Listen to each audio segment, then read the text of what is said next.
Wal maqalatur rabi'ah, ucapan atau makalah yang keempat, an Umar radhiyallahu anhu, dari Sayyidina Umar radhiyallahu anhu. Naqala an Syekh Abdul Mu'ti As-Samlawi, anan Nabiy sallallahu alaihi wasallam qala li Jibril alaihi salam, sif li hasanati Umar, faqala law kanatil bihar midadan wasajjaru aklaman lima hasartuha, faqala sif li hasanati Abi Bakrin, faqala Umar hasanatun min hasanatin Abi Bakrin.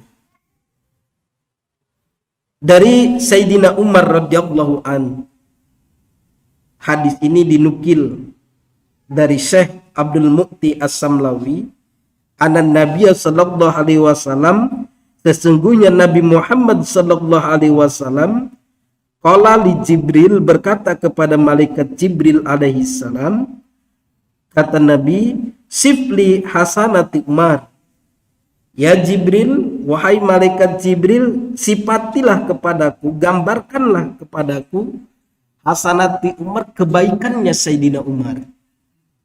Faqala, maka malaikat Jibril berkata, lau kanatil biharu midadan wasajjaru aklaman lima hasartuha, andaikan lautan ini dijadikan tinta, wasajjaru aklaman, dan ranting-ranting pohon itu dijadikan pena, lima hasartuha, maka semua ini tidak akan mampu untuk menulis kebaikan Sayyidina Umar.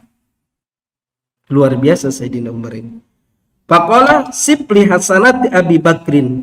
Kemudian Nabi Muhammad sallallahu alaihi wasallam berkata kepada malaikat Jibril, sifli hasanati Abi Bakrin, wahai malaikat Jibril, sifatilah, gambarkanlah kebaikan-kebaikannya Abu Bakar kepadaku. Faqala, kemudian malaikat Jibril berkata, Umar hasanatun min hasanati Abi Bakar.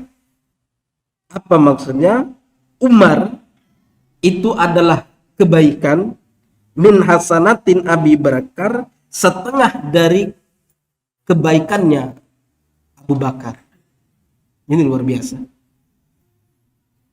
Menyifati kebaikannya Sayyidina Umar radhiyallahu an, itu lautan dijadikan tinta, kemudian pohon, ranting-ranting pohon dijadikan kolam, dijadikan pena, itu tidak akan mampu untuk menulis kebaikan Sayyidina Umar. Abu Bakar lebih daripada itu. Kata malaikat Jibril, Abu Bakar kebaikannya, Umar tadi yang kebaikannya tidak bisa ditulis, Abu Bakar adalah setengahnya dari kebaikan Abu Bakar. Ini luar biasa. Kenapa? Cerita begini, Pak. Ini mumpung bulan Rajab, ya. Bulan Rajab adalah kisah Isra wal Mi'raj Nabi Muhammad sallallahu alaihi wasallam.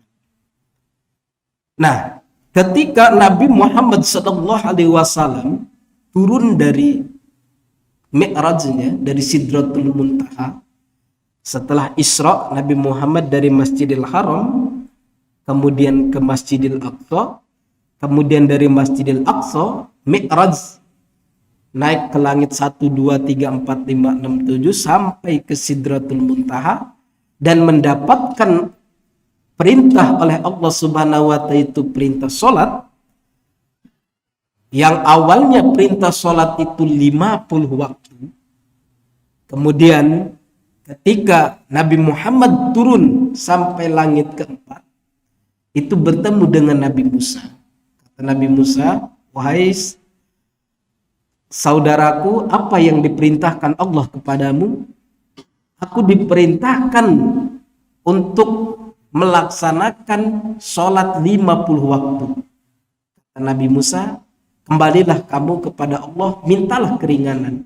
Aku yakin umatmu tidak akan mampu. Umatku saja yang besar-besar, fisiknya kuat-kuat, satu waktu pun tidak mampu melaksanakannya, apalagi umatmu yang kecil-kecil, kata Sayyid Nabi Musa. Kemudian Nabi Muhammad kembali lagi ke Sidratul Muntaha dan akhirnya mendapatkan perintah 5 waktu sholat. Nah, ketika 5 waktu sholat ini pun bertemu dengan Nabi Musa masih mengatakan, mintalah keringanan lagi wahai Muhammad. Aku yakin umatmu tidak akan mampu melaksanakannya. Kata Nabi Muhammad, aku malu wahai Nabi Musa. Sedangkan Allah sudah mengatakan dari 5 waktu ini ganjarannya itu dikali 10. 5 dikali 10 juga sama dengan 50 waktu. Aku malu kalau untuk meminta keringanan lagi kepada Allah.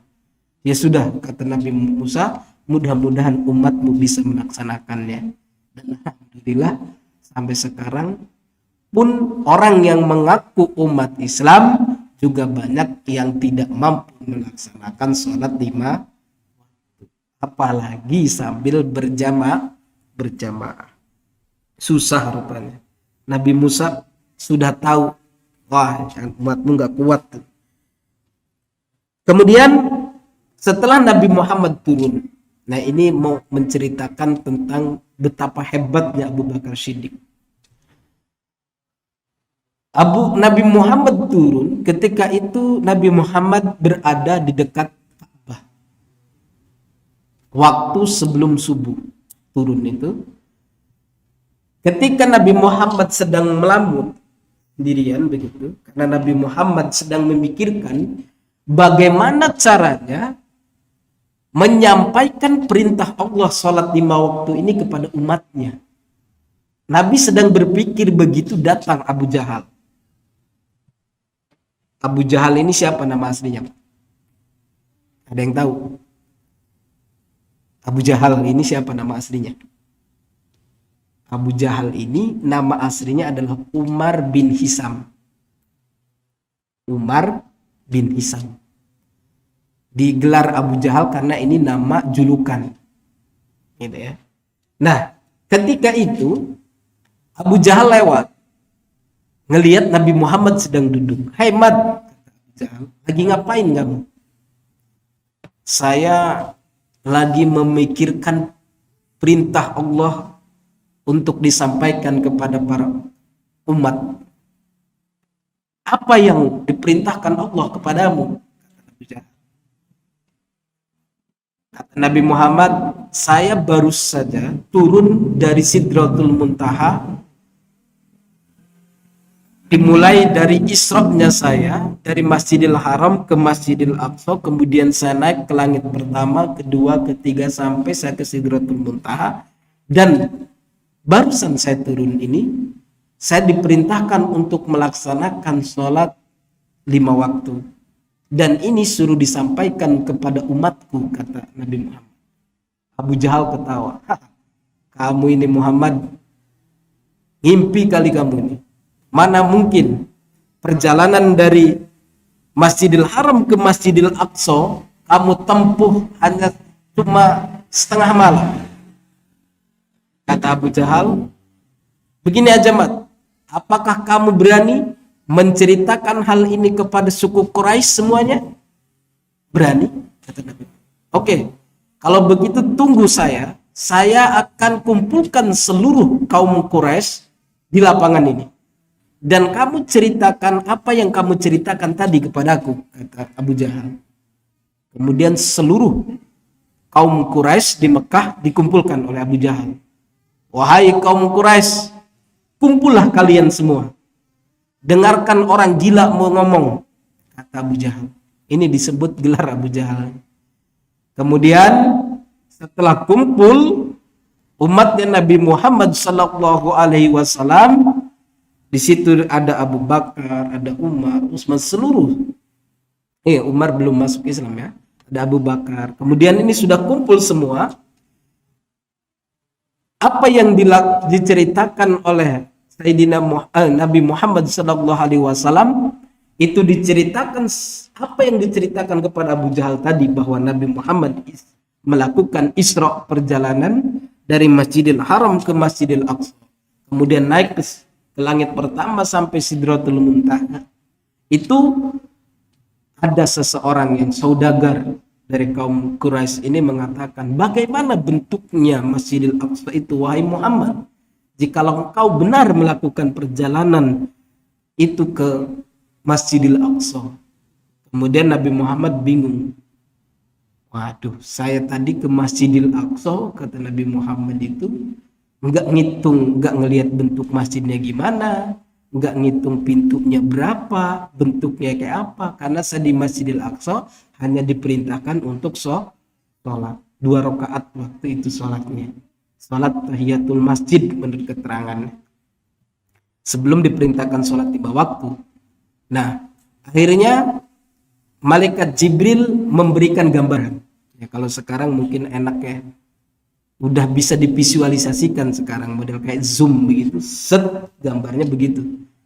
Kalau dulu susah kita menggambarkan ini, karena begitu Nabi Muhammad SAW ditanya begitu, bingung Nabi Muhammad, bagaimana ini ngelihat bentuknya. Akhirnya dilihatkan gambaran oleh malaikat Jibril, kemudian dijelaskan, percaya. Siapa yang pertama kali percaya, yang mengimani perjalanan Isra wal Mi'raj ini, yaitu namanya Abu Bakar. Kata Abu Bakar, lebih dari ini yang diceritakan oleh Nabi Muhammad SAW, aku percaya. Maka disinilah digelari Abu Bakar itu dengan gelar As-Siddiq. Orang yang pertama kali mengimani, mempercayai perjalanan Isra wal Mi'rajnya Nabi Muhammad SAW. Karena ketika peristiwa ini terjadi, umat itu terbelah. Yang ragu-ragu makin tidak percaya, yang sudah iman juga mulai ragu-ragu, dan yang makin iman itu tidak banyak. Di antaranya yang dipelopori orang yang makin iman, yang makin percaya, itu adalah Abu Bakar. Di sini digelari Abu Bakar ini dengan gelar As-Siddiq. Maka keimanannya Abu Bakar As-Siddiq, kalau ditimbang dengan imannya seluruh umat manusia, itu masih berat imannya Abu Bakar Siddiq. Ini kehebatannya Abu Bakar Siddiq gitu.